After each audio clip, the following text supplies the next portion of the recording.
Ayşe'yen oğlancıklar için Leyla diyen aydım ayıp vereyim.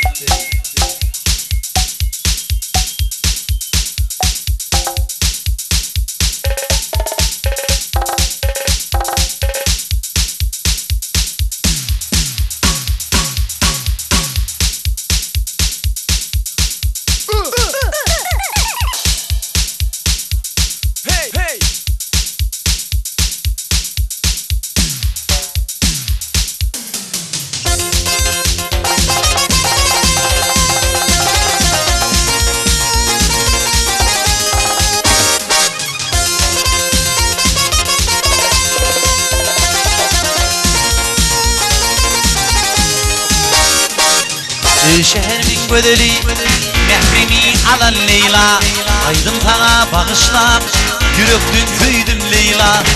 Şehrimin gödeli mehremi alan Leyla, aydım sana bağışlap yürekten köydüm Leyla. Leyla, Leyla, Leyla, kara gözlü şirin sözlü Leyla.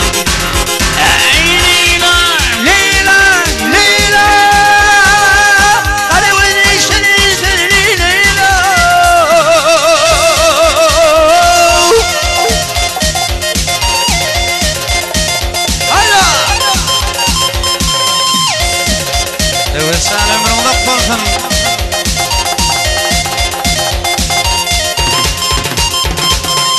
Yirtedim bana derman, sağlım yolunu kurban.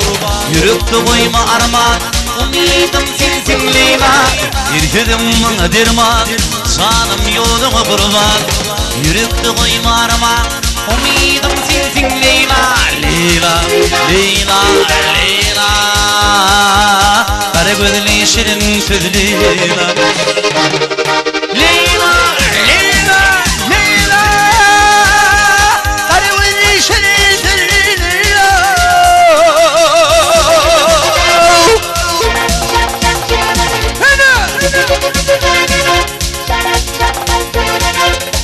Sağ ol.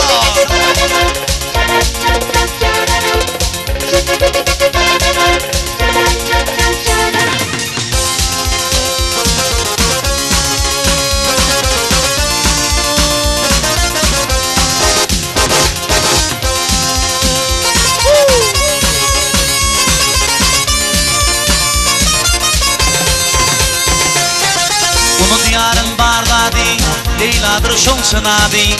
Bir kuşanla barzat, umidim sensin Leyla.